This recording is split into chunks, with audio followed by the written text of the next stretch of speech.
Examples देखो उसके, किसी भी पाथ से उसको फर्क नहीं पड़ रहा था, तो वो कैसा था, कंजर्वेटिव। नॉन कंजर्वेटिव कौन सा होगा, जिसको पाथ से भी फर्क पड़ेगा, उसे पॉइंट से कोई लेना देना नहीं। अगर आपने अलग अलग पाथ सेलेक्ट किया तो अलग अलग वर्क डन करेगा। जैसे कि फ्रिक्शन, मुझे आपको इस टेबल से इस दीवार तक घसीटना है, ठीक है, एक तो मैं डायरेक्ट घसीट के ले जाता हूँ और एक मैं ऐसे घसीट के लेके आता हूँ, दोनों में वर्क मुझे कब ज़्यादा करना पड़ेगा, जब ज़्यादा बड़ा पाथ लिया मैंने, है ना। तो ऐसा क्यों हुआ, क्योंकि non conservative force of friction, ठीक है ना। क्लियर हुआ, पक्का। चलो,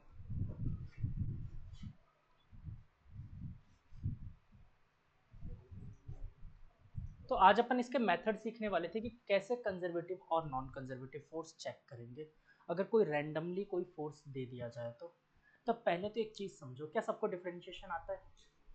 आज हम एक नया सिंबल यूज करने वाले हैं, this is known as partial differentiation. ये पार्शियल डिफरेंशिएशन के लिए होता है, दिखने में कुछ ऐसा ही डी जैसा लगेगा आपको, बट ये थोड़ा सा अलग है, ठीक है ना। पार्शियल डिफरेंशिएशन कहते हैं इसे। और ये करते कैसे हैं, पहले मैं आपको ये सिखा देता हूँ पार्शियल डिफरेंशिएशन क्यों कहते हैं। जैसे मान लो मुझे del by del x find करना है किसी एक क्वेश्चन का, 4x² yz ये फाइंड करना है। तो बेटा ये y और z रियली में तो वेरिएबल हैं, रियल में तो वेरिएबल हैं, पर मैं इस पार्शियल डिफरेंशिएशन करते वक्त सिर्फ और सिर्फ इन्हें क्या मानूंगा, कांस्टेंट। अकेला x मेरे लिए वेरिएबल होगा। कौन नंबर देखो,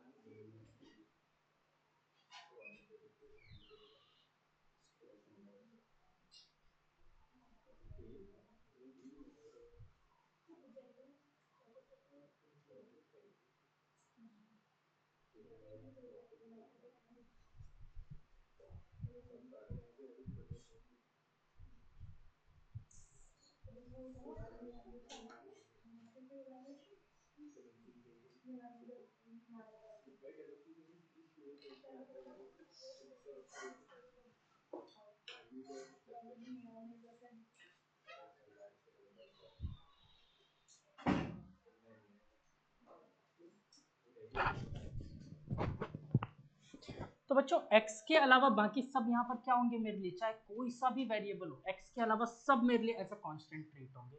तो मुझे बता सकते हो x का डिफरेंशिएशन क्या होता है। तो बाकी सबको तो कांस्टेंट की तरह छोड़ दो, क्या है कांस्टेंट, 4yz कांस्टेंट, और x का डिफरेंशिएशन क्या होता है, ये आंसर हो गया इसका। समझ है पार्शियल डिफरेंशिएशन। सेम इसी फंक्शन का y के रेस्पेक्ट में भी डिफरेंशिएशन दे सकता है। तो तब क्या होगा, तो देखो 4x² yz, क्या लिखूंगा बच्चों मैं, देखो इस बार y के अलावा सब कांस्टेंट, तो 4x² z is constant, y का डिफरेंशिएशन 1। समझ आया पार्शियल डिफरेंशिएशन, कुछ भी डिफरेंस नहीं है इसमें और उस डिफरेंशिएशन में। इसमें उल्टा ज़्यादा इजी है क्योंकि बाकी सबको कांस्टेंट मानना पड़ता है। उस वाले में अगर ऐसा आ जाता तो मुझे अलग से फिर dy/dx लिखना पड़ता है ना, इसमें बहुत आसान हो गया काम। समझ आया। तो देखो, कंजर्वेटिव और नॉन कंजर्वेटिव चेक करने के लिए एक मेथड है। मेथड क्या कहता है,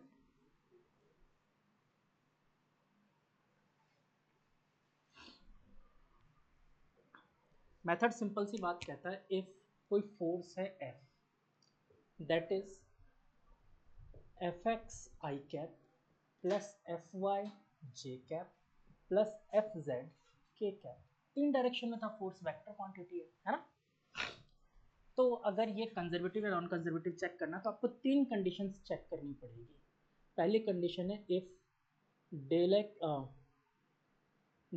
F x upon del y is equal to del f y by del x. पहली कंडीशन समझ आई, कुछ नहीं, उल्टा करके डिफरेंशिएट करना है, एक्स वाले को इससे, वाई वाले को अपोजिट, ठीक है।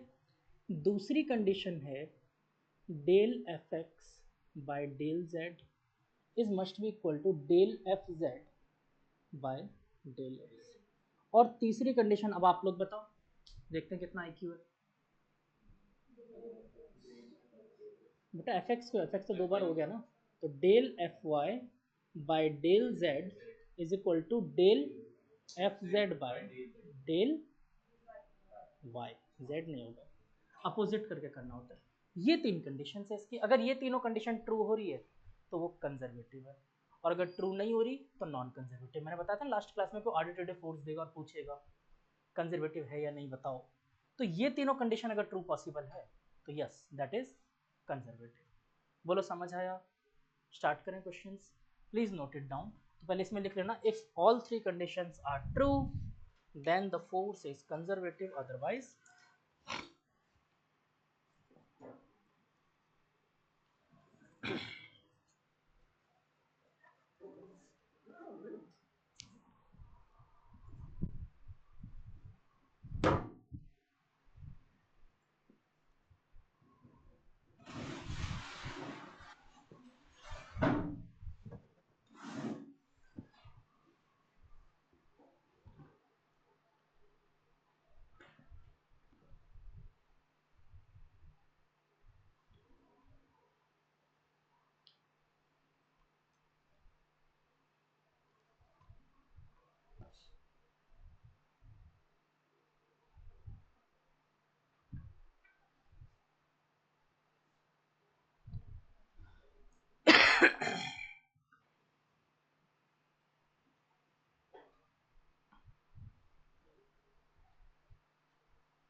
if all three conditions are true then the force is conservative।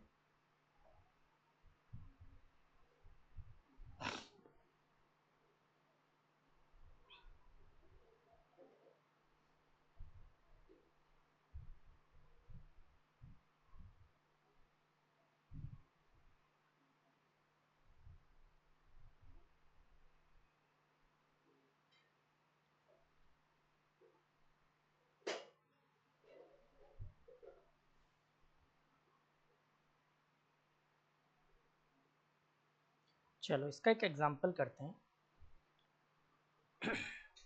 पहला एग्जांपल ले लो, if f is equal to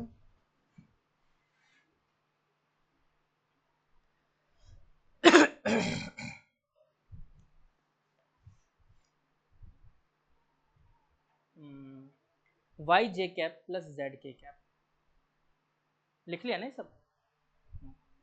f is equal to y j cap plus z k cap, check करके बताओ ये कंजर्वेटिव है या नहीं है।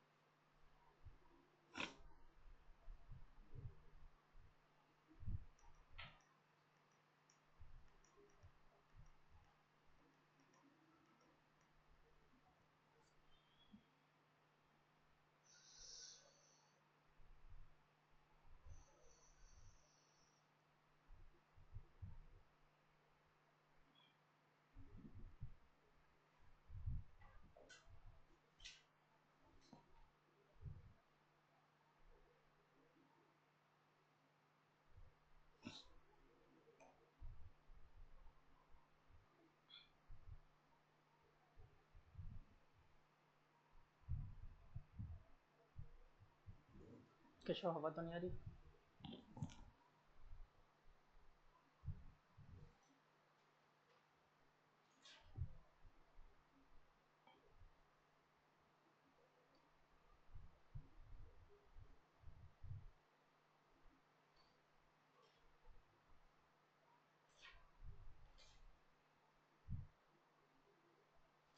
जय दीक्षित तुम्हारी दूसरी कॉपी भरने वाली है,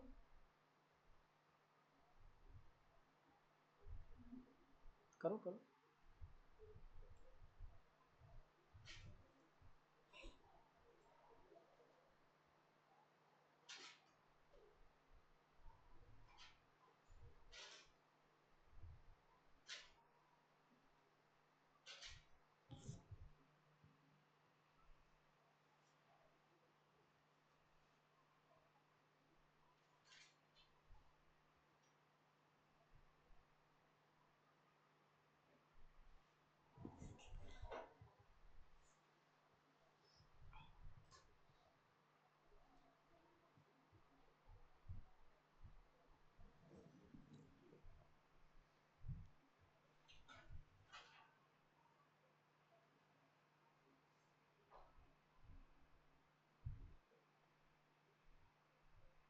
आया किसी का?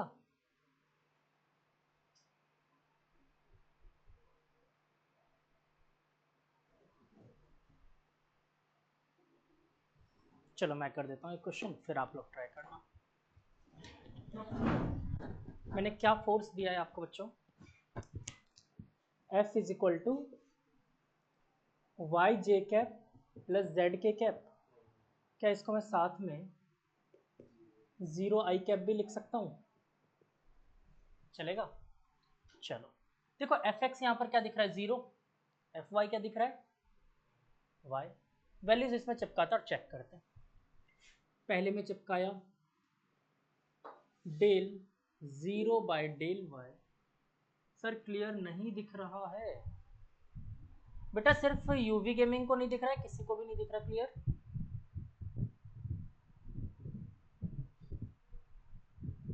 बाकी बालक ऑनलाइन में क्लियर है बालक? आप तो बेटा आप रीज्वाइन करो बेटा, आपके देखते उसमें प्रॉब्लम आ रही नेटवर्क में।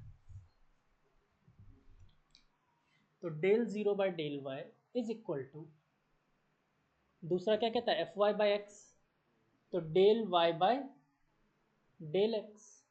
इसको मैंने सॉल्व किया बेटा, इसका तो डिफरेंशिएशन क्या आया 0, और यहाँ पर y कांस्टेंट बाहर आ गया, अंदर बचा 1, 1 का डिफरेंशिएशन, मतलब पहली वाली तो ट्रू है ना? दूसरी वाली चेक करें क्या हो गया। अच्छा ये तो पता है ना 0 क्यों हुआ, ये इसका differentiation 1 can be written as x to the power 0, और फिर सॉल्व करते हैं अपन, नहीं पता, चलो देखते हैं। तो बेटा इसमें y बाहर आ गया, अंदर बचा del x to the power 0, 1 को मैंने ये लिख दिया, और ज़रा इसका डिफरेंशिएशन करके देखो अपने डिफरेंशिएशन के फॉर्मूले से, 0 x की पावर 0 माइनस 1, 0 से मल्टीप्लाई होकर क्या आंसर आ जाएगा 0। नेक्स्ट वाली कंडीशन चेक करते हैं, क्या कहता है डेल एफ एक्स, तो एफ एक्स कितना है फिर से 0 by del z is equal to del f z, f z देख के बताओ कितना है जेड बाई डेल एक्स। क्या ये भी पिछली बार की तरह 0 इक्वल टू 0 हो गया? ये भी ट्रू है ना? अब तीसरा चेक कर लेते हैं, del f y by del z, तो डेल एफ वाई कितना है y by del z is equal to del f z by del y, तो एफ जेड कितना है z by del y by luck, ये भी 0 आ गया, और ये तीनों ट्रू है, तो क्या बोलेंगे yes this force is conservative. ठीक है ना, ये कौन सा है conservative force.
Sir last condition में 0 कैसे है?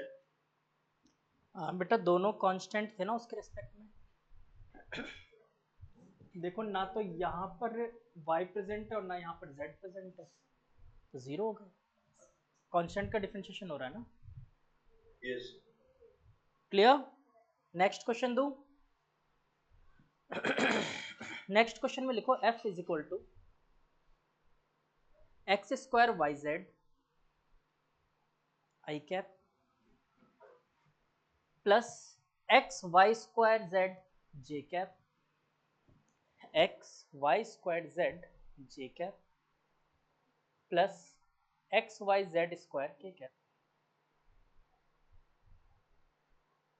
ठीक है, चेक करके देखो इसको, रिपीट करूं, x square y i y z i cap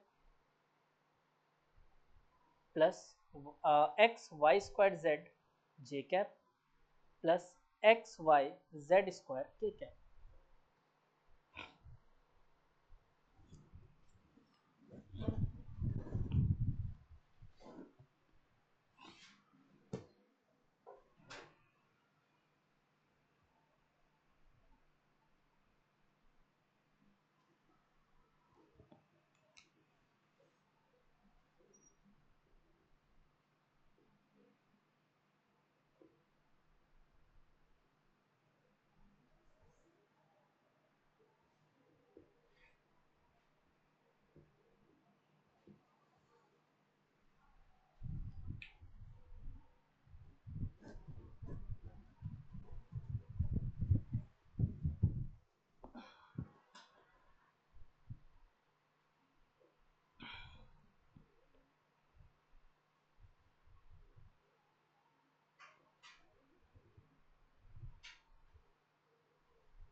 है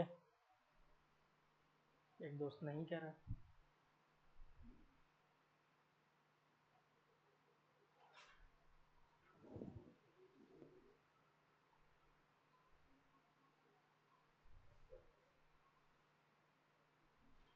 जब तक हमारा कैप्टन जय दीक्षित नहीं बताएगा तब तक मैं मानूंगा नहीं सही है गलत है।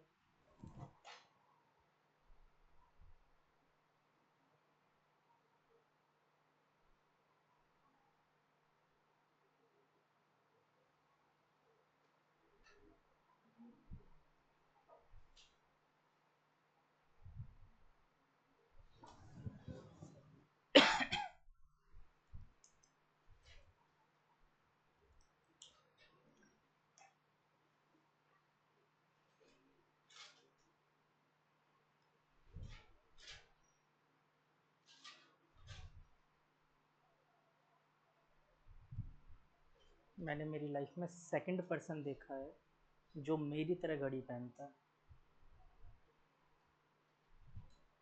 राइट हैंड में, वरना ऑलमोस्ट सब लेफ्ट हैंड में पड़ता है।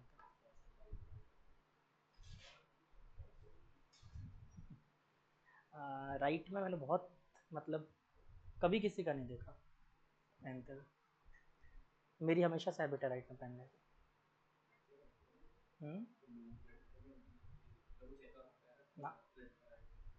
ना ना ना घड़ी लेफ्ट में इसलिए पहनी जाती है क्योंकि ये उल्टा पड़ता है। तो पहले के टाइम पे ट्रेडिशन होता था कि चाबी वाली घड़ी होती थी, इसमें चाबी भरना पड़ता था, तो इसलिए वो लोग लेफ्ट में रख के डायरेक्टली चाबी भर लेते थे। तो लोगों ने कभी सोचा ही नहीं कि अब इसको राइट में भी तो पहना जा सकता है, इसलिए तो मैं हमेशा राइट में पहनता हूँ।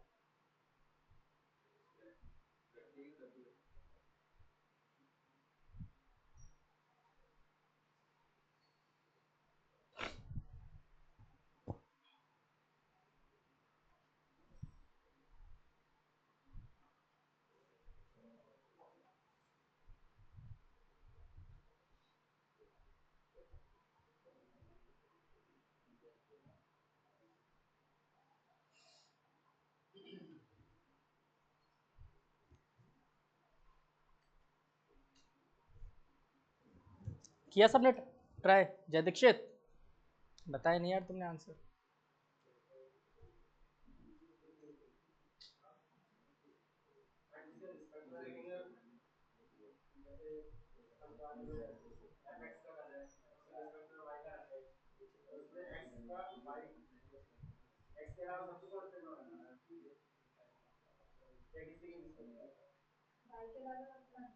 जिसमें डिफरेंशिएट कर रहे हो, जिसके रेस्पेक्ट में, जैसे y के रेस्पेक्ट में डिफरेंशिएट कर रहे हो, तो y के अलावा सब कांस्टेंट।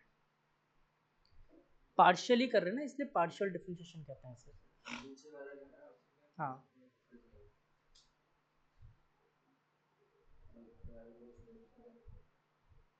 ऊपर वाला के रेस्पेक्ट में क्या होता है?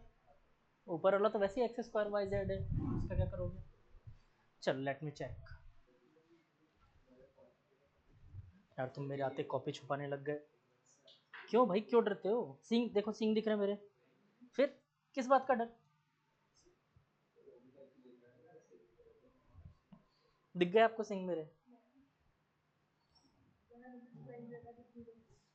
गुड। चल बेटा, आपने डिफरेंशिएशन करने में गलती करी है। चलो देखो,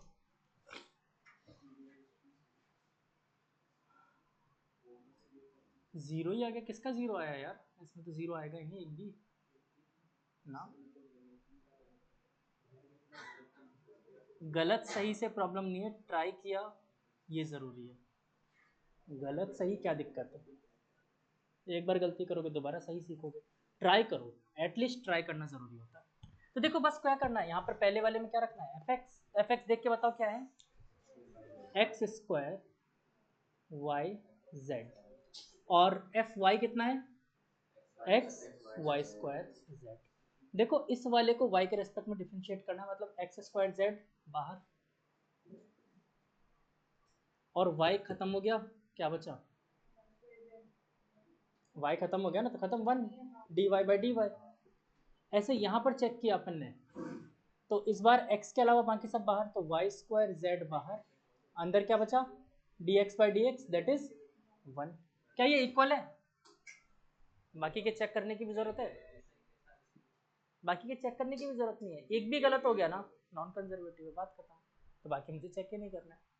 ठीक है, एक भी गलत, कहानी खत्म। हाँ कोई दिक्कत नहीं, तुम सारे चेक करोगे तो भी नॉन कंजर्वेटिव ही आएगा। ठीक है, तो the given force is non conservative. समझ आया हाँ या ना? पक्का? एक और क्वेश्चन दे दूं? अब दे दूं?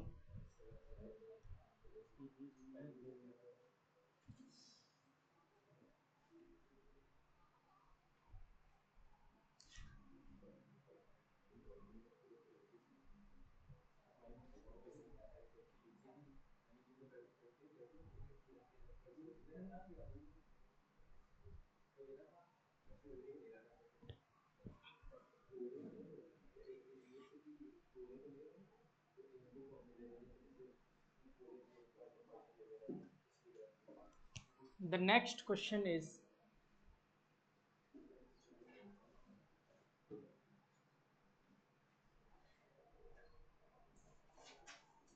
इस बार जैसे मान लो कि आई कैप वाला है तो एक्स सिंगल है, बाकी सब स्क्वायर है। वाई जे कैप वाला है तो वाई सिंगल है, बाकी सब स्क्वायर है, ऐसे करके। ठीक है,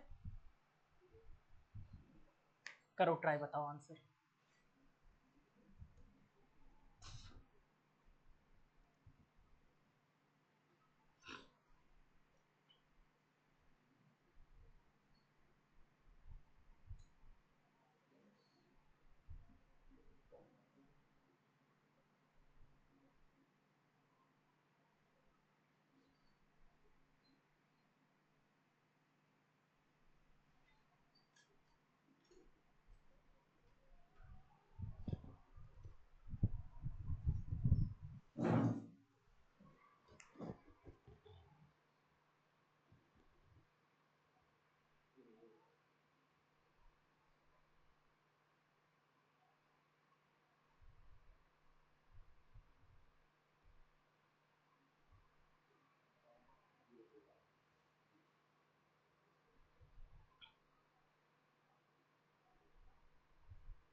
है कंजर्वेटिव?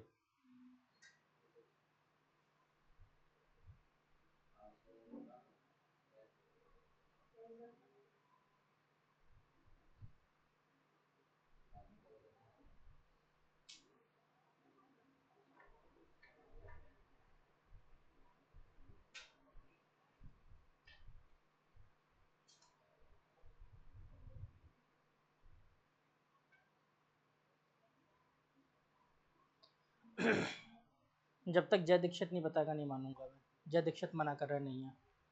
इधर पीछे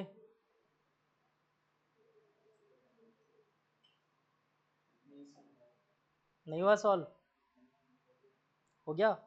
तो है कंजर्वेटिव या नहीं है? है। है। सॉल्व हुआ?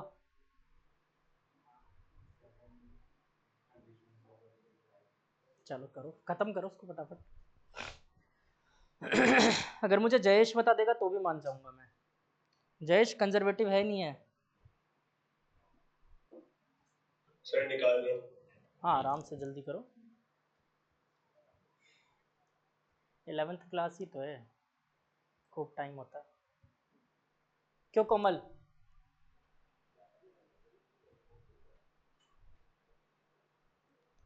हाँ सर। बताया आंसर है कंजर्वेटिव नहीं है? आज ऑनलाइन कैसे पहुंच गए आप? सर आज मैं सुबह बारिश में भीग गई थी तो मुझको फीवर हो गया। तो बड़ी इम्यूनिटी वीक है तुम लोगों की।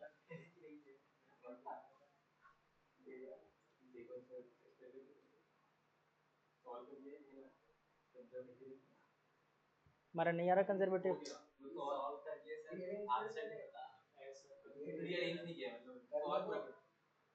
तो उसे चेक करो कंजर्वेटिव है कि नहीं है। है कंफर्म? चलो मेरे कई दोस्तों ने बताया कंजर्वेटिव है, मनस्वी को छोड़कर। ये क्यों पहन के घूम रही है? इसको कोरोना फैल रहा है क्या अभी? नहीं, ये दो दो लोग मास्क पहन के बैठे हो, मेरे को डाउट हो रहा है थोड़ा सा। ऐसा कुछ है क्या? मेरे को लगा क्या पता आप ऐसे नाक से गुब्बारे फूल रहे इसलिए पहन रखा। ऐसा कुछ है?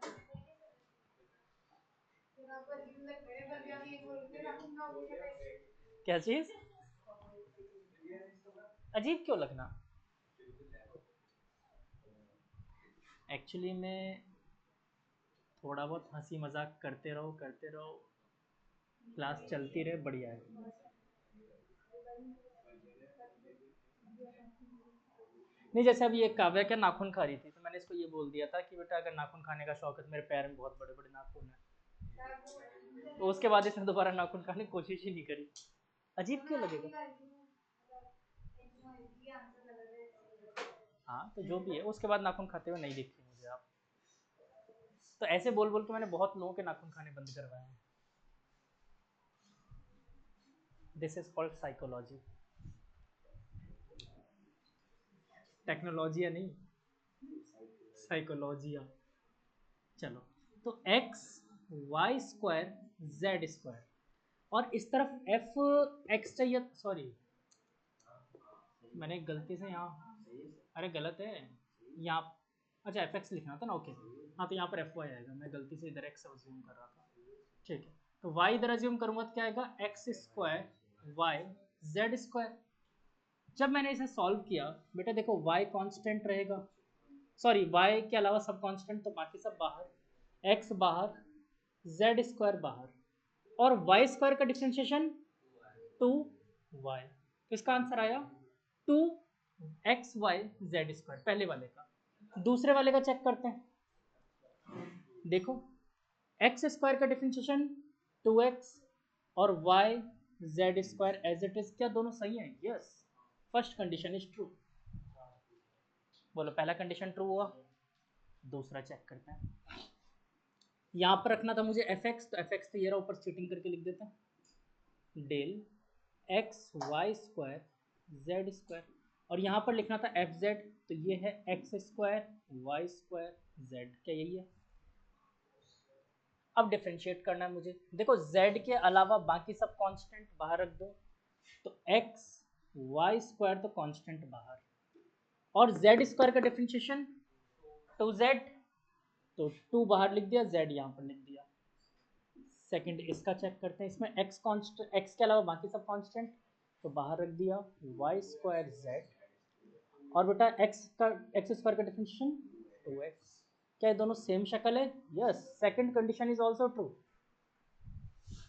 थर्ड वाला चेक करें, तो थर्ड वाले में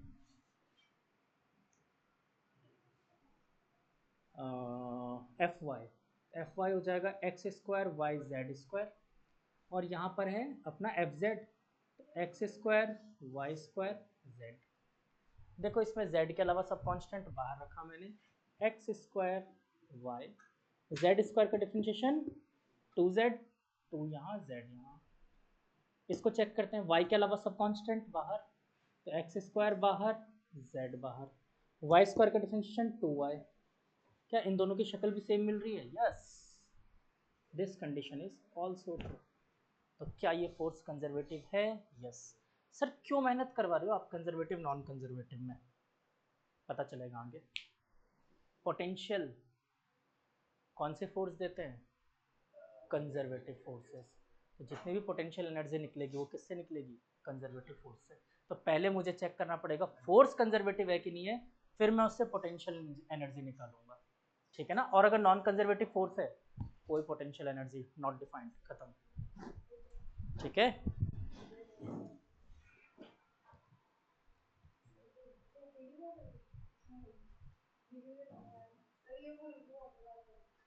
तो बेटा उसमें से गुब्बारे बुलबुले फुला फुला के पीता पानी हो, मैंने देखा उसको 1-2 बार।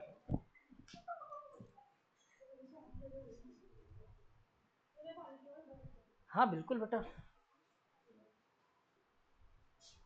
Get out. चलो डन। तो एक क्वेश्चन बुक से भी करवा दूं। चलो क्वेश्चन लिखो, स्टेटमेंट के फॉर्म में है। A force acting on a particle, a force acting on a particle moving in xy plane। Online वाले बालकों को मैंने फोटो भी भेज दी है, ठीक है।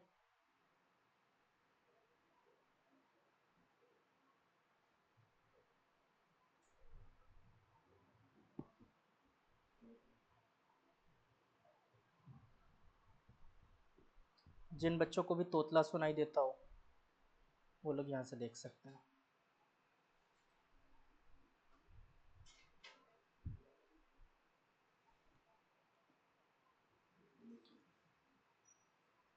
हाँ, तो x y plane is given by f is equal to 2y i cap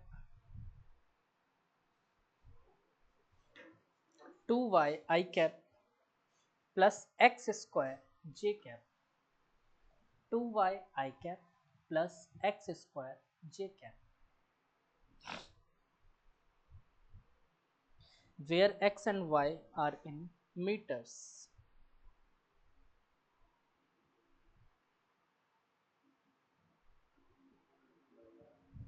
where x and y are in meters, particle moves from the origin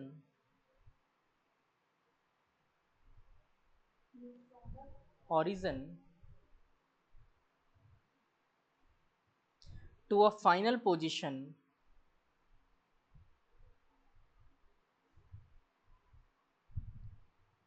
having coordinates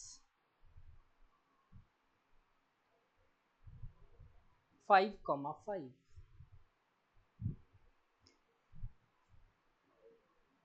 having coordinates 5,5। Calculate work done by force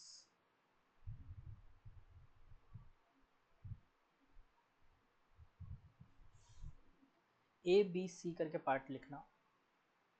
A लिखो OAC B लिखो ओ B C and सी लिखो ओ सी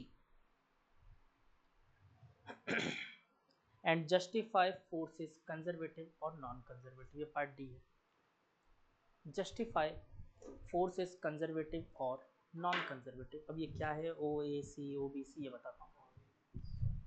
नहीं बेटा coordinate, हाँ coordinate से मान लो। Actual में इसमें आपको पाथ पता है, ये एक्स एक्सिस, ये वाई एक्सिस।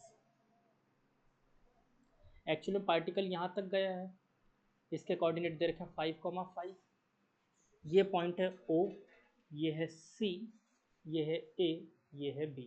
अगर पार्टिकल एक बार ओ ए सी पाथ से जाता है तो वर्क डन निकालना है, एक बार particle O B C path से जाता है तो वर्क डन निकालना है, और एक बार ओ से सी डायरेक्ट जाता है तो वर्क डन निकालना है। तीन केस में अलग अलग वर्क डन कैलकुलेट करना है आपको। ठीक है, सॉल्व इट आउट।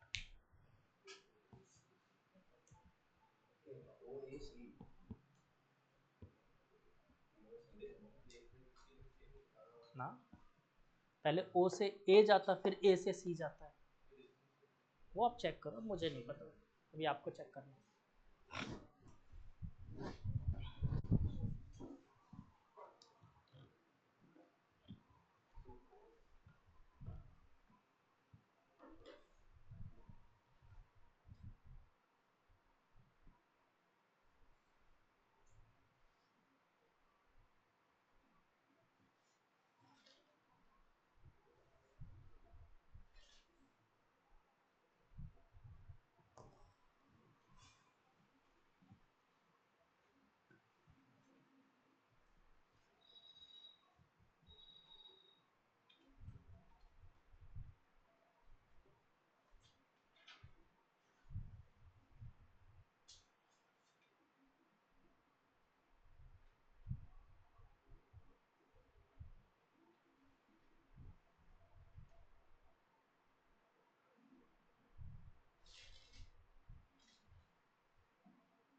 देखो कभी इस टाइप का क्वेश्चन दिख जाए ना, तो पहला काम करना ऑप्शन डी सॉल्व करना। पहले जो अपन ने डी क्वेश्चन लिखा है ना, वो पहले सॉल्व करो, चेक कर लो कि फोर्स कंजर्वेटिव है कि नॉन कंजर्वेटिव है। अगर वो कंजर्वेटिव आ ही गया तब तो किसी भी पाथ से जाए कोई मतलब है। तो पहले चेक करो क्या ये कंजर्वेटिव है या नहीं है, पहले पार्ट डी सॉल्व करो, देन आफ्टर बाकी के पार्ट्स देखना।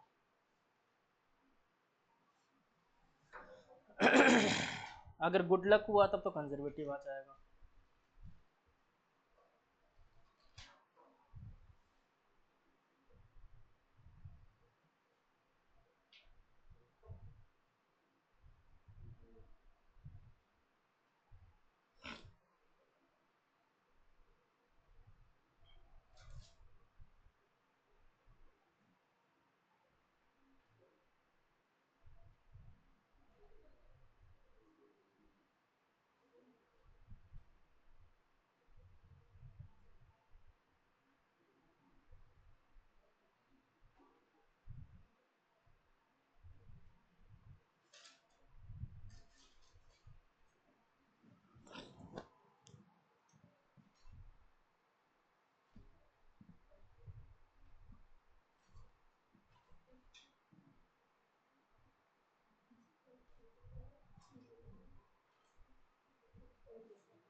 काला बाजारी पूछा उसने,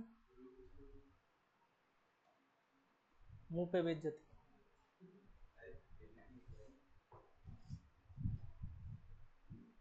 मैं तो नहीं सहता, मैं तो नहीं सहता, सच में नहीं सहता।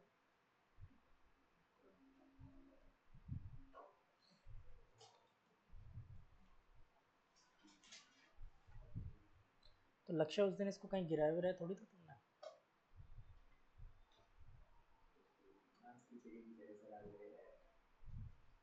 मत करना ऐसा कुछ, है ना, ऐसा कुछ मत करना। ऐसा नहीं कि दोस्त दोस्त बोल के इस गार्डन में ले गए और लौटा दिया जमीन पे। तो वही।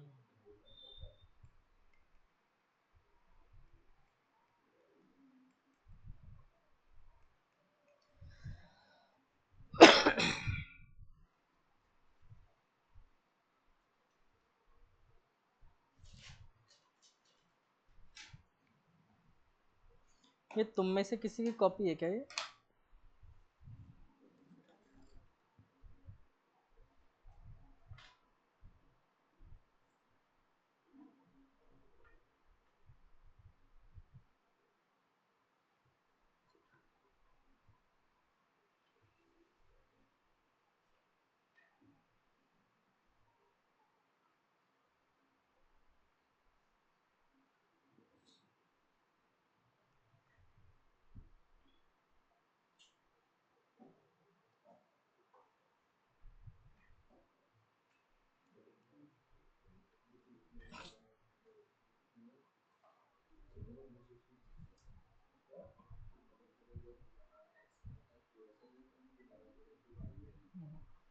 ट्वेल्थ वालों की।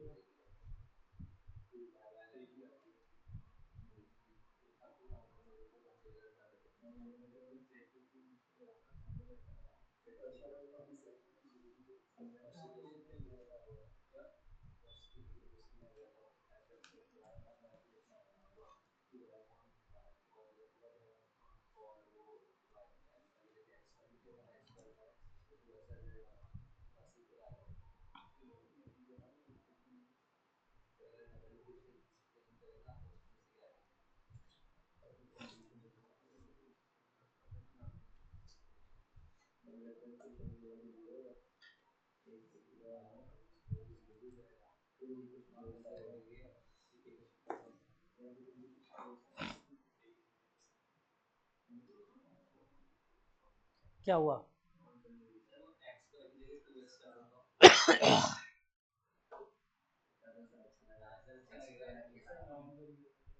नॉन कंजर्वेटिव आ गया, मतलब अब आ गया हमारा बैड लक। तो अब एक एक को चेक करना पड़ेगा आपको। क्या?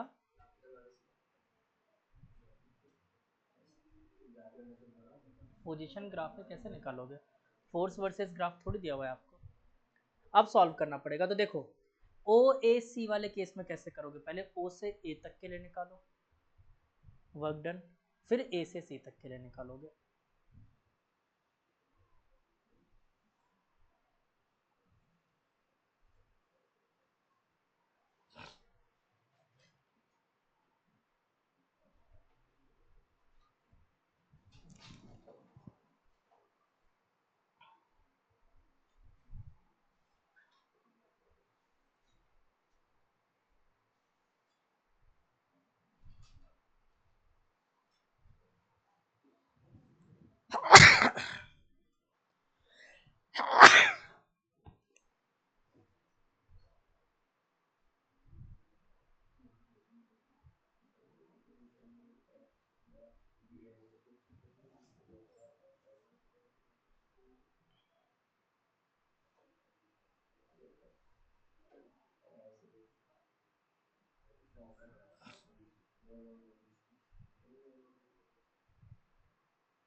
तो बताओ ओ ए सी का कितना आया?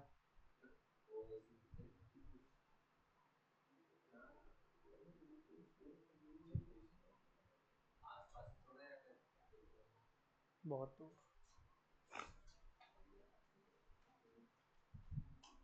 क्या बच्चों, लड़ना भूल गए? लड़ो, क्वेश्चंस मैंने पूरा टाइम दे रखा है, मैं चाहूँ तो करवा दूंगा, तो मैं जानबूझ के वेट कर रहा हूँ। लड़ो।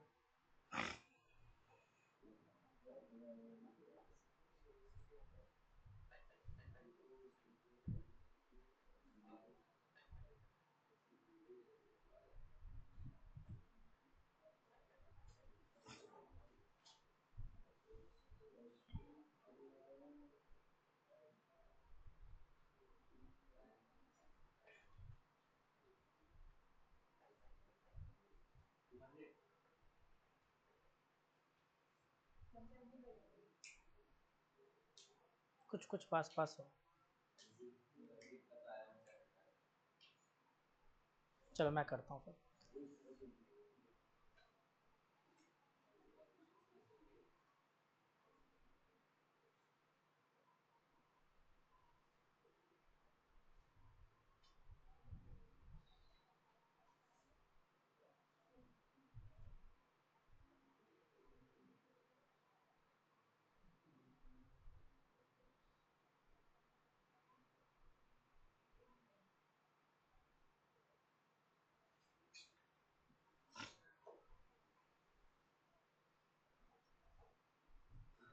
Okay, enough, enough time. नहीं आया गुड़िया? पीछे इधर।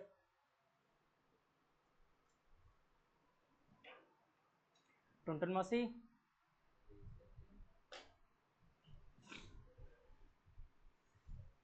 तुमसे क्या यार, हर बार सॉल्व कर रहे हो, आंसर अलग हो कैसे जा रहा है, मुझे ये बताओ। अगर तुम और सोचने पे अलग हो सकता तो और सोचो, फिर अभी भी गलत है यार। सोचने से आंसर अलग अलग हो जाता है, ऐसा कैसे यार? मैं तो मेथड से सॉल्व करता हूँ, सोचने से आंसर तो नहीं आता मेरा।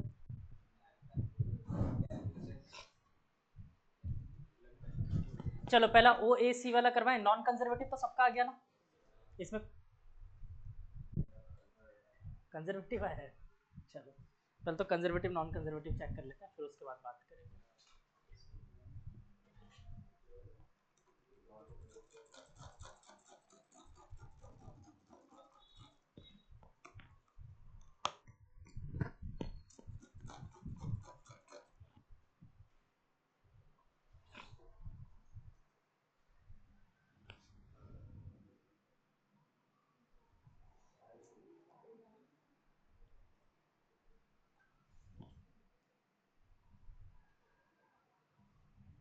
तो सबसे पहले तो फोर्स बताओ यार क्या है।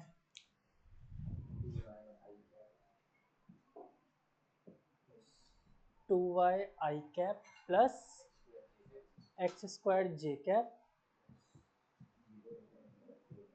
ये दे रखा फोर्स। चिपकाओ वैल्यूज, अब इसे मैं एडिट कर दूं। एफ एक्स की जगह पर देखो क्या है, 2y, और एफ वाई की जगह पर एक्स स्क्वायर। बेटा इसका डिफरेंशिएशन आएगा 2 और इसका डिफरेंशिएशन आएगा 2x। पहला ही नॉट इक्वल आ गया, खत्म, नॉन कंजर्वेटिव। क्लियर? फोर्स तो नॉन कंजर्वेटिव है, ये तो कहानी खत्म हो गई। तो इसका मतलब मुझे अब पूरा चेक करना पड़ेगा, तो पूरा चेक करते हैं।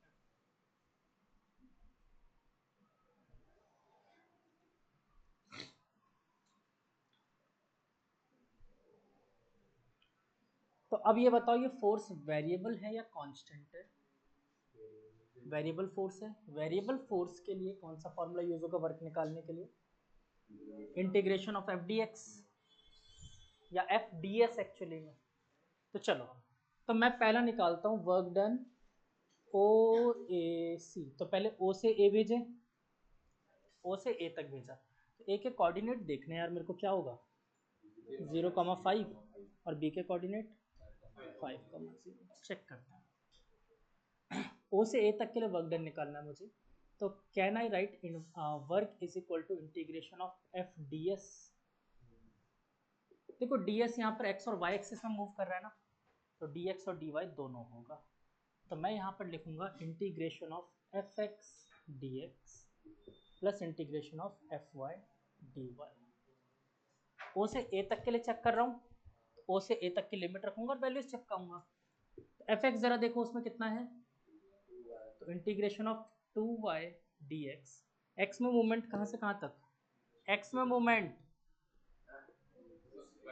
0,0, एक्स में मूवमेंट 0 से 0, एक्स में मूवमेंट 0 से 0। y में मूवमेंट देख के बताओ, पहले तो इक्वेशन लगाते हैं, एक्स स्क्वायर डी वाई, और मूवमेंट कहाँ से कहाँ तक, 0 से 5। देखो कभी भी दोनों तरफ सेम लिमिट लिखी हो ना, जैसे मान लो यहाँ पर 5 और यहाँ पर 5 हो, या सेम लिमिट लिखी हो, अपर लिमिट लोअर लिमिट, तो आंसर 0 होता है। ठीक है, तो इसका आंसर तो सीधे सीधे 0 हो गया। इसको चेक कर लेता हूँ, एक्स स्क्वायर कॉन्स्टेंट बाहर रखो।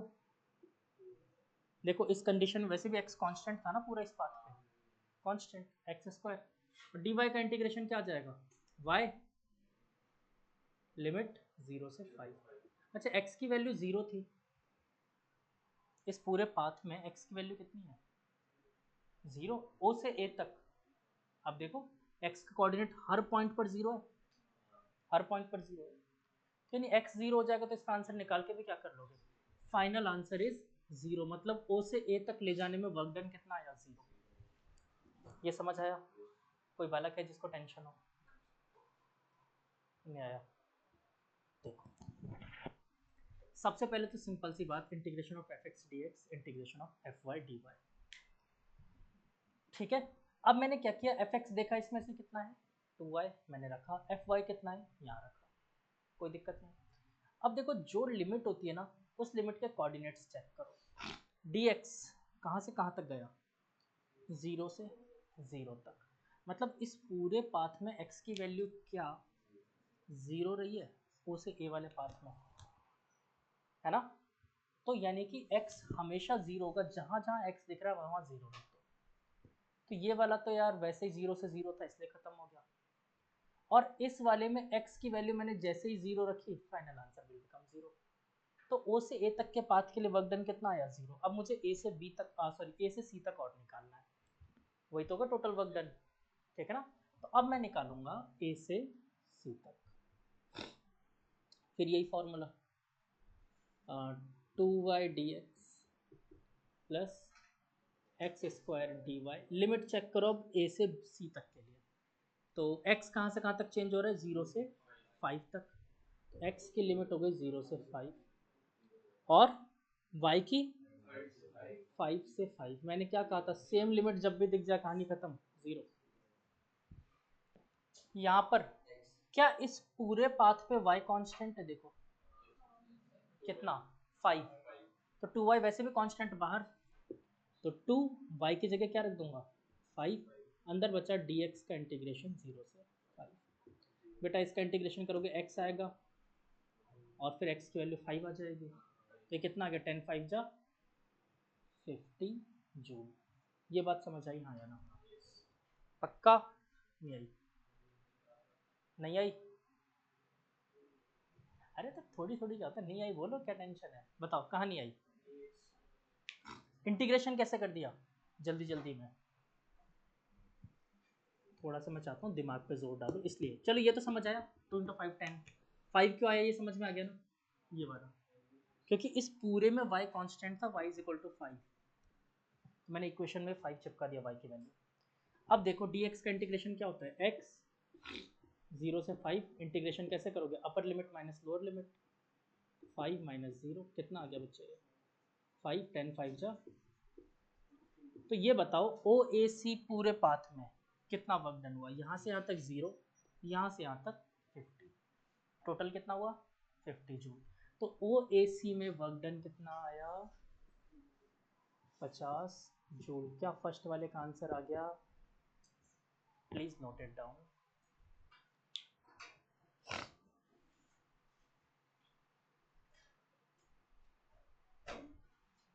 तो क्या क्या आंसर आए थे, 300 225, अच्छा वो बोलने में डर लग रहा था, और फिर फाइनली √5 भी लेकर आ गए तुम यार, गजब की बात है, √5 भी लाया था ये आंसर। थोड़ी देर की बात थी, आधा किलो नमकीन भी निकाल देता आंसर में।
ये हुआ आपका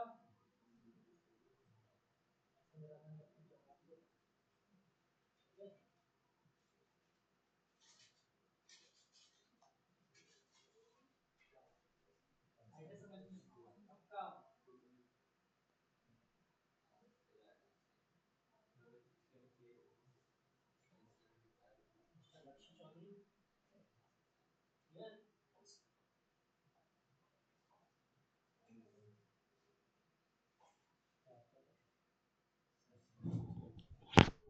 चलो अगला ओबीसी पाथ चेक करूं।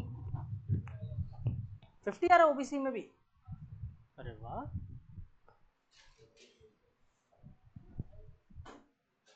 मैं भी चेक करके देखता हूं। तो ये तो मिटा दूं अब।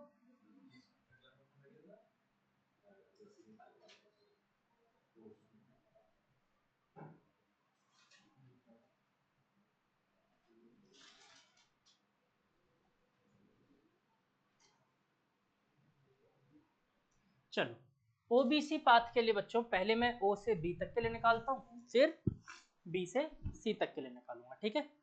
तो पहले ओ से बी तक।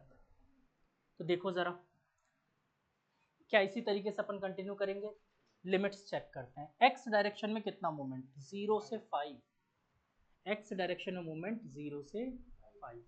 वाई डायरेक्शन में मूवमेंट 0 से 0, यानी इसकी कहानी खत्म।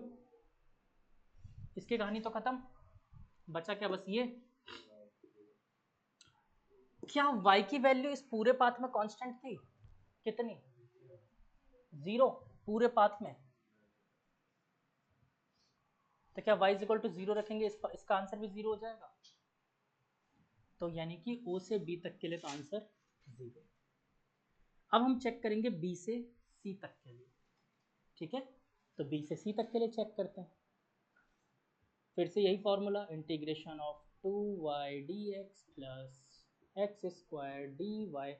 कहाँ से कहाँ तक, x में मूवमेंट कहाँ से कहाँ हुआ, 5 से 5, यानी इसकी कहानी खत्म। y में मूवमेंट कितना हुआ, 0 से 5, और इस पूरे पाथ में x की वैल्यू कांस्टेंट थी कितनी, 5। चिपका देंगे इसमें, ये वाला पार्ट तो 0 खत्म, प्लस इस वाले पाथ के लिए x की वैल्यू कांस्टेंट है 5, बाहर ले लिया तो 5 का स्क्वायर, अंदर बचा इंटीग्रेशन ऑफ डी वाई 0 से 5, और ये कितना आ गया, 5 का स्क्वायर होता है 25, और इसका क्या हो गया इंटीग्रेशन y 0 से 5, और ये कितना आ गया बच्चों 125 जूल। तुम लोग तो सेम बता रहे थे यार।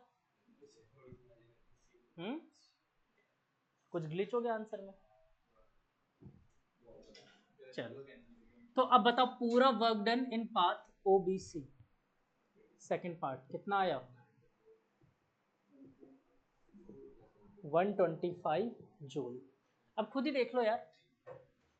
अब अगर मैं ये भी सॉल्व कर लेता सीधे, तो भी दो पाथ के लिए अलग अलग आंसर आ गए, तो भी मैं डायरेक्ट बोल सकता हूँ आंसर क्या होगा, non conservative force. D part बिना चेक किए भी अब बता सकता हूँ, क्योंकि दो अलग पाथ के लिए दो अलग आंसर मतलब नॉन कंजर्वेटिव फोर्स है, ठीक है ना, क्योंकि इनिशियल फाइनल पॉइंट तो सेम थे ना। इजी। अगला करें, ओ से सी। हाँ करेक्ट, 175। मेरे को लग रहा है शायद 200/3 आएगा। 3 चेक करते हैं, मुझे नहीं पता, चेक करके देखता हूँ, मुझे आइडिया नहीं है, देखते हैं। अगला वाला पार्ट थोड़ा क्रिटिकल है, बायो वाले बालक तो डर जाएंगे उस क्वेश्चन से, अगले वाले पार्ट से, ओ से सी वाले से। 175√2, यार रूट से बड़ा प्रेम है यार तो।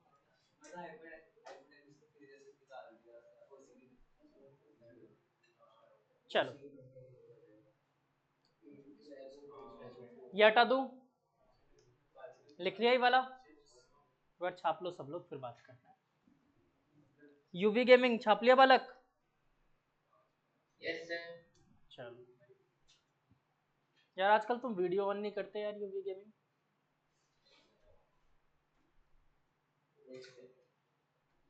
क्यों, कहीं तुमने प्लास्टिक सर्जरी करा ली और मैं पहचान ना पाऊँ फिर।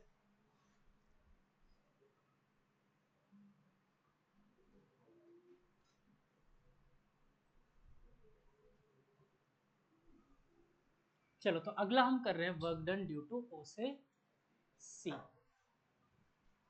इस वाले में थोड़ा सा और अच्छे से सोचना है, और अच्छे से सोचना है। ओ से सी तक जा रहा है डायरेक्ट। यार एक बात बताओ, वो 0,0 से चला 5,5 पे पहुंचा, क्या ये एक स्ट्रेट लाइन की इक्वेशन है? कौन सी equation? x is equal to y, हाँ या ना? y is equal to x वाली इक्वेशन यही तो होती है। स्लोप देखो 45 degree, y is equal to mx plus c से। इल्ले पता नहीं क्या बातें कर रहे हो, मैंने बताया हुआ ये। अगर सेम कोऑर्डिनेट आ रहे हैं मतलब x is equal to y, ठीक है? तो यानी x is equal to y है, यहाँ पर वैल्यूज चिपकाते हैं। क्योंकि देखो यहाँ पर ऐसा नहीं है कि x वेरिएबल नहीं है या x कांस्टेंट है y कांस्टेंट, ऐसा कुछ नहीं है, दोनों वेरिएबल है इस बार, x भी और y भी। सो वैल्यूज अगर मैं चिपकाता हूँ, fx कितना दिख रहा है 2y dx plus x square d y, दोनों के लिमिट्स भी, ये भी 0 से 5 तक जा रहा है और ये भी 0 से 5 तक जा रहा है। बट मुझे अगर ये पता है x is equal to y, तो क्या यहाँ पर मैं y की जगह x लिख सकता हूँ और वहाँ पर x की जगह y लिख सकता हूँ? इक्वेशन को फॉलो कर रहा है ना ये, चिपका दो। तो 2 तो बाहर, अंदर बचा x dx 0 से 5 plus y square d y 0 से 5। क्या दोनों का इंटीग्रेशन करना था? x का इंटीग्रेशन एक्स स्क्वायर बाई 2, 0 से 5, 2 से 2 कट गया, प्लस वाई स्क्वायर का इंटीग्रेशन वाई क्यूब बाई 3, 0 से 5, 5 का स्क्वायर माइनस 0 का स्क्वायर प्लस 5 का क्यूब बाई 3 माइनस 0 का क्यूब बाई 5 का स्क्वायर 25। क्या 25 को मैं 75/3 लिख सकता हूँ? क्यों लिख रहा हूँ अभी समझ में आ जाएगा, ठीक है? प्लस ये हो गया 125/3, क्या आप डायरेक्ट ऐड कर सकते हैं? कर दो, कितना हो गया 200/3 जूल्स। आया समझ में, आया ना? था ना टेस्टी क्वेश्चन? था टेस्टी नहीं था?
ये टाइम हो गया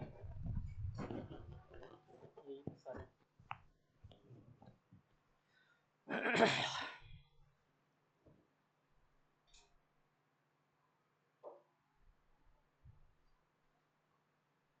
समझ में आया? इजी? एक और क्वेश्चन तो ऐसा ही नहीं, तुम्हारे हाँ में मेरे को ऐसा क्यों दिख रहा है? नहीं सर। हैं? चल, क्या पता। अच्छा, ये क्वेश्चन ना एक पैटर्न बेस्ड क्वेश्चन है, और ये ध्यान रखना कि जो अच्छे क्वेश्चंस होते हैं ना वो इस तरीके के आते हैं जिसमें सोचना पड़ेगा आपको, ठीक है? तो ये वन ऑफ द अच्छे क्वेश्चन है। समझ में तो आ गया ना सबको? ये तो क्लियर है। सबसे पहला काम क्या करना है अगर इस टाइप के क्वेश्चन दिखे तो? पहले कंजर्वेटिव नॉन कंजर्वेटिव चेक कर लो, उसके बाद कुछ करना। एनसीईआरटी के अकॉर्डिंग उन्होंने सॉल्व करना नहीं सिखाया कंजर्वेटिव नॉन कंजर्वेटिव को, उन्होंने सिर्फ हाँ क्या टॉपिक है एनसीईआरटी में, ये क्वेश्चन एनसीईआरटी लेवल का ही है। तो हाँ, तुम लोग क्या सोच रहे हो? हाँ, तो उन्होंने कंजर्वेटिव नॉन कंजर्वेटिव चेक करना कहाँ, इसमें अगर आप नहीं भी चेक करते तो भी आंसर कर देते। चेक करना तो मैंने सिखाया ना आपको, कैसे चेक करते हैं। वो एनसीईआरटी नहीं बताया कि चेक कैसे करते हैं कंजर्वेटिव या नॉन कंजर्वेटिव, ठीक है?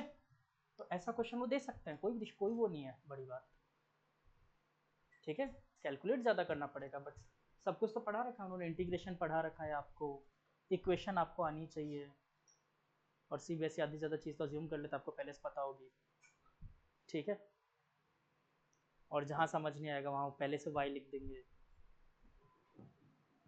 ये पढ़ा है ना एनसीईआरटी में, नोटिस किया नहीं किया? मैथ्स में आती है सब ज़्यादा। जहाँ पर तुम्हें कोई एग्जाम्पल पढ़ रहे हो और समझ में नहीं आ रहा जिस पॉइंट पे, वहाँ पर वो पहले से वाई लिख देंगे। तुम्हें जिस स्टेप में समझ नहीं आएगा ना वहाँ पर वो खुद ऐसे लिख देंगे वाई। अब तुम जानो, तुम्हारा काम जाने। हाँ, जहाँ पर जिस पॉइंट पे तुम्हें समझ नहीं आएगा उस पॉइंट पे वो पहले से वाई लिख के रखेंगे। बाकी एनसीईआरटी इतना कोई मुश्किल है नहीं। अच्छा, तुम लोगों के लिए एक अच्छी चीज़ ये है, शायद स्टैंडर्ड और बेसिक का कंसेप्ट आने वाला है, तुम लोग के पे आ जाएगा अगले साल। तुम्हारे लिए आ गया ना तो 12th में। जिसको जिसको नहीं जाना है इंजीनियरिंग बैकग्राउंड पे, जिसको बायो बैकग्राउंड के लिए लेना है, वो क्यों लेगा फिजिक्स ऐसा स्ट्रॉन्ग? वो फिजिक्स ही लेगा तो ऐसे क्यों? मतलब वो पिछली बार के पेपर में फिजिक्स में क्या किया, एडवांस के क्वेश्चंस दे दिए, जेई एडवांस के। अब एक बच्चा जो सिर्फ बोर्ड के लिए पढ़ रहा है वो कैसे कर लेगा? तो थोड़ा सा उनको भी सोचना चाहिए। आप लोग को ये है कि आप लोग सिटी में हो तो आप लोगों के लिए अवेलेबल है, आप लोग पढ़ पाते हो बाहर भी। आप एक गांव के बच्चे से बात करके देखो, आपको पता चलेगा उनकी नॉलेज का लेवल क्या है।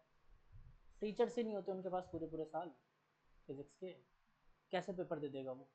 तो आप उस बच्चे को तो फील करा रहे हो ना, यू आर पैरालाइज, आप पैरालाइज हो, आप नहीं कर सकते। तो इस वजह से साउथ इंडिया में पता है आपको मोस्टली जगह पर सीबीएसई खत्म हो चुकी है, स्टेट बोर्ड या फिर आईएससी। आईएससी तो बहुत बढ़िया है, बेस्ट है, बेस्ट आईएससी। मैं तो किसी को भी अगर मेरे से कोई सजेस्ट कर, वहाँ सजेशन मांगे,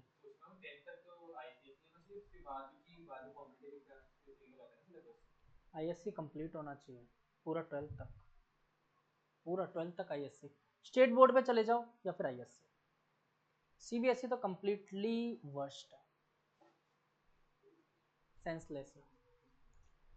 रीजन आपको मतलब, जो बच्चा जेई की तैयारी कर रहा है वो बोर्ड नहीं कर पा रहा, तुम समझो उसका क्या हाल हो रहा है।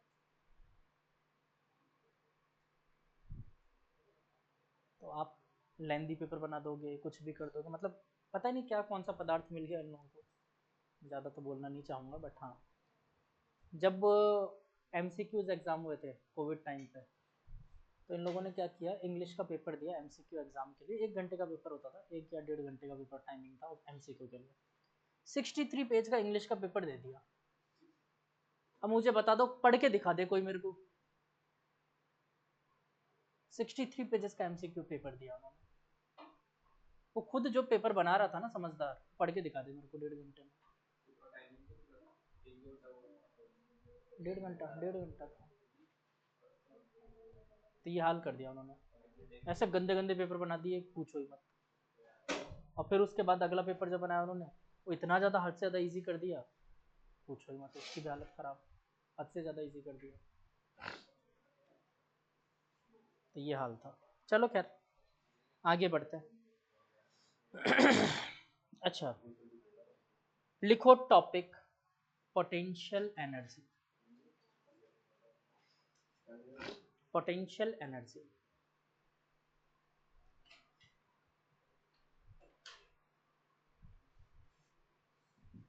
पहले बुक की डेफिनेशन लिखते हैं। लिखो, the ability of doing work, the ability of doing work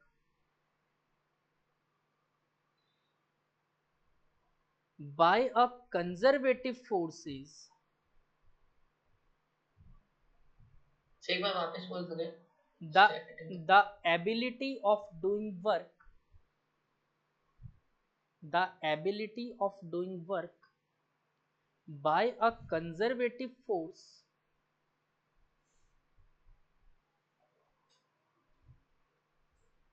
ठीक है, अगले लाइन में लिखो या सेम लाइन में फुल स्टॉप के बाद लिख लेना। it arises from the configuration of the system, of the configuration of the system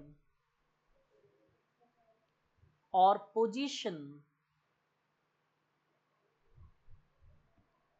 of the particles in the system। क्या लिखवा दिया है अजीब सी चीज, कुछ समझ ही नहीं आ रहा है ना। दूसरी डेफिनेशन लिखो जो मैं लिखवा रहा हूं।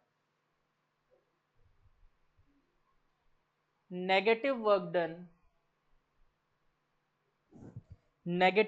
Done by internal conservative forces. हो गया, ठीक है। तो आपके पास बुक की डेफिनेशन भी है, मैंने जो लिखवाई है वो। ये स्टार्टिंग में आप लिखवा रहे थे, मैंने वापस पूछा, मैं एक सेकंड गया हुआ था, तो एक बार बता दो किस चीज की डेफिनेशन थी? बेटा पोटेंशियल एनर्जी टॉपिक के लिए कर रहे थे, टॉपिक डाला है अपने नया potential energy.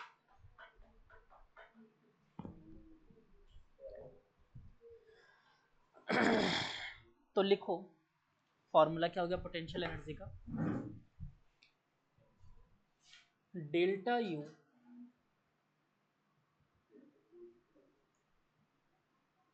Is equal to minus delta डब्ल्यू कंजर्वेटिव।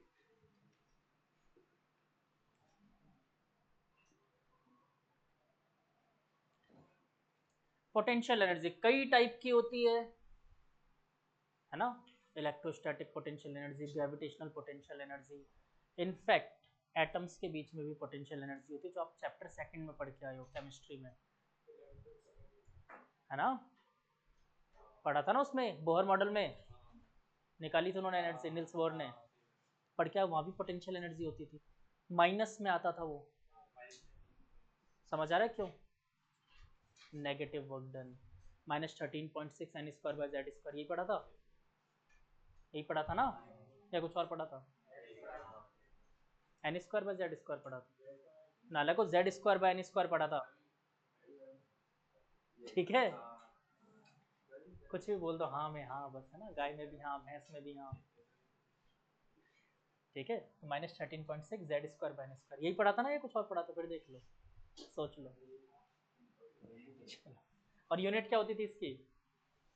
जूल। हाँ गुड। इलेक्ट्रॉन वोल्ट होती थी नालायकों, ठीक है। चलो, तो ये तो होता है बेटा पोटेंशियल एनर्जी का फॉर्मूला, लेकिन अपन बात कर रहे हैं ग्रेविटेशनल पोटेंशियल एनर्जी, तो इसके नीचे लिखो ग्रेविटेशनल पोटेंशियल एनर्जी। इसको डिराइव भी करेंगे हम लोग, लेकिन एक अलग चैप्टर में, ग्रेविटेशन चैप्टर में, ठीक है। अभी तो सिर्फ इसका फॉर्मूला देखेंगे हम लोग, ग्रेविटेशनल पोटेंशियल एनर्जी। दूसरी बात, ये जो फॉर्मूला मैं आपको बताने वाला हूँ ये हमेशा ट्रू नहीं है। हाँ, ये कुछ कंडीशंस के लिए ही ट्रू होता है, ये असली फॉर्मूला नहीं है। ठीक है, फॉर्मूला क्या है पोटेंशियल एनर्जी का, ग्रेविटेशनल पोटेंशियल एनर्जी का, तो लिख लो mgh पढ़ाइए, 9th में पढ़ के आए हो mgh। ये सिर्फ और सिर्फ बहुत कम हाइट डिफरेंस के लिए वैलिड होता है।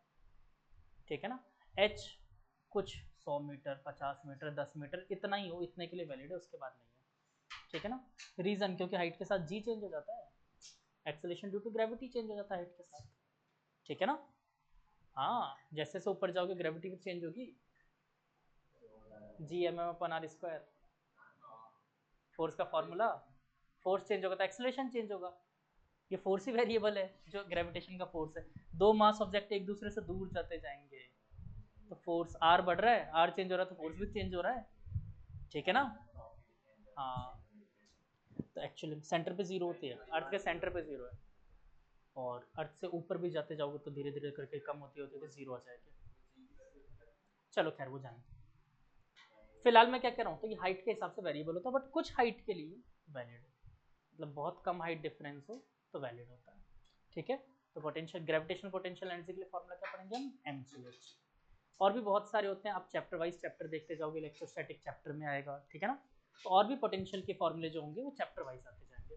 क्लियर है mgh, क्लियर? हाँ, जैसे हम ये लिख देंगे कि क्या कि अगर delta u equal to delta e equal to mgh क्या आ गया कि only valid for specific height. आप लोग चाहे लिखो चाहे मत लिखो, जब ग्रेविटेशन चैप्टर पढ़ाऊंगा तब उसमें ये पूरा भर भर के कहानी आएगी, तो फिर भाग गया मतलब यहाँ स्पेसिफिक हाइट का यहाँ क्या मतलब कि मतलब थोड़े से ये हाइट, एक्चुअली में हाइट डिफरेंस होता है, दो पॉइंट्स के बीच का डिफरेंस हाइट होता है, ये हाइट डिफरेंस, तो ये डिफरेंस बहुत कम होना चाहिए, कुछ मीटर्स में, बहुत ज़्यादा 100 मीटर तक ले लो, उससे ज़्यादा मत लेना।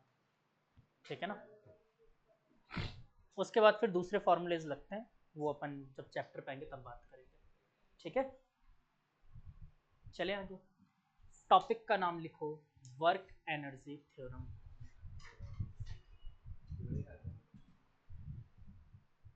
बड़ी गजब की थ्योरम है ये वर्क एनर्जी थ्योरम।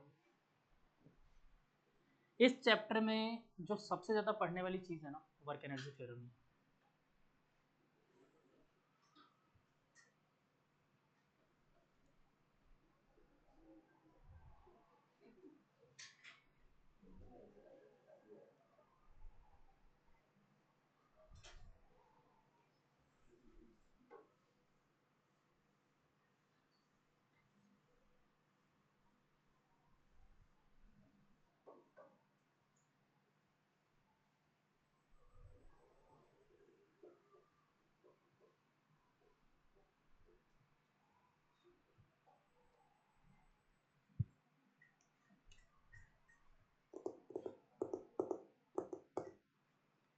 तो बच्चों हम लोग जानते हैं कि work is can be written as integration of f d s, लिखा जा सकता है एफ डॉट डी एस, और ये टोटल वर्क डन होता है, वर्क डन है ना। तो can I write f as dot product, अगर मैं हटा दूं तो एफ को क्या मास इनटू एक्सेलरेशन मैथमेटिकली लिखा जा सकता है, यस और नो। और अगर थोड़ा थोड़ा मुझसे स्ट्रेट लाइन पढ़ा है तो कुछ याद आ रहा होगा, acceleration is equal to d v by d t हुआ करता था, याद है, और एक्सेलरेशन इज इक्वल टू, अगर मैं इसको डी एस से मल्टीप्लाई और डिवाइड कर दूं तो देखो एक d s by d t v बन जाएगा और बच गया d v by d s, है ना, तो v d v by d s. तो क्या मैं एक्सेलरेशन को लिख सकता हूँ m v d v by d s, और यहाँ पर पहले से डी एस था, डी एस से डी एस गुजर गया, वेलोसिटी मान लेते हैं u से स्टार्ट हुई और v पे जाके खत्म हुई। ठीक है, तो m कांस्टेंट बाहर, v का इंटीग्रेशन बताओ क्या होगा, v स्क्वायर बाय 2 u से v तक, अपर लिमिट रखें और लोअर लिमिट रखें। अपर लिमिट रखोगे क्या आएगा, v² / 2 माइनस u²/2। मैं इन दोनों में से कुछ नहीं, सबको मल्टीप्लाई कर रहा हूँ, तो बचा half m v² minus half m u², ये बचा। क्या यही हमारा चेंज इन काइनेटिक एनर्जी है? देखो k final minus k initial, final kinetic energy, initial kinetic energy. तो क्या मैं लिख सकता हूँ work is equal to change in kinetic energy? बोल सकता हूँ ये बात। और ये वर्क कौन सा है? दुनिया में जितने टाइप के वर्क हैं सब, जितने भी वर्क हैं सब चेंज इन काइनेटिक एनर्जी के बराबर होगा।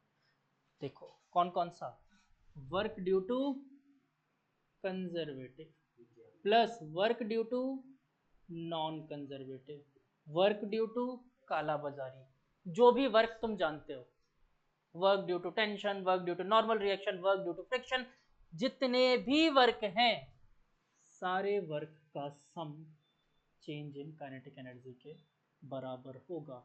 It is a very important theorem, बहुत बड़ी चीज़ निकाल दी थी ये, और ये आप समझोगे अब मैं जो क्वेश्चंस करवाऊंगा तब। ठीक है, प्लीज़ नोट इट डाउन। हाँ वो डायरेक्ट बताया था मैंने, क्लास 9th वाली डेरिवेशन, और ये वेरिएबल फॉर्म में बता दिया। एग्जाम में अगर आपसे वर्क एनर्जी थ्योरम डिराइव करने के लिए बोला जाए तो ऐसे करना थ्योरी पेपर में। ठीक है, आई गेस समझ में आ गया होगा, पक्का ना? चल, तो आज के लिए मेरी कहानी यहीं समाप्त होती है। अगले क्लास में work energy theorem further solve करेंगे, मतलब कल की क्लास में। आज के लिए thank you all of you.